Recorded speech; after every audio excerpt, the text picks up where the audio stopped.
বিমান দুর্ঘটনায় যখন অনেক মানুষ মৃত্যুর সাথে পাঞ্জা লড়ছিল ওই সময়টায় একজন বৃদ্ধ বাড়িতে না বইলে চলে এসেছিল ব্লাড দেওয়ার জন্য।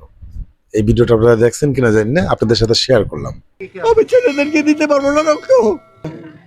Green road. আপনার বাসা কোন জায়গায়? আমার বাসা গ্রিন রোড। আপনার নাম? আমার নাম নাসিরউদ্দিন আহমেদ। আচ্ছা, আপনি কেন এসেছিলেন? হ্যাঁ, কেন এসেছিলেন? আমি রক্ত দিতে এসেছি বাচ্চাদেরকে। আমার রক্তের গ্রুপ ও পজিটিভ। আমার বই বাজারে সব জায়গায় পাবেন আপনি আমার বই এই নামেই, নাসিরউদ্দিন আহমেদ। আলবারাকা ব্যাংকের আমি ম্যানেজিং ডিরেক্টর ছিলাম। আমি পৃথিবীর বিভিন্ন জায়গায় অন রিকোয়েস্ট আমি লেকচার দিতে যাই। বাসা না জানিয়ে আসছেন? বাসায় না দেয় চলে আসছে, কারণ আমার মেয়ে আসতে দিত না আমাকে। কিভাবে এসেছেন?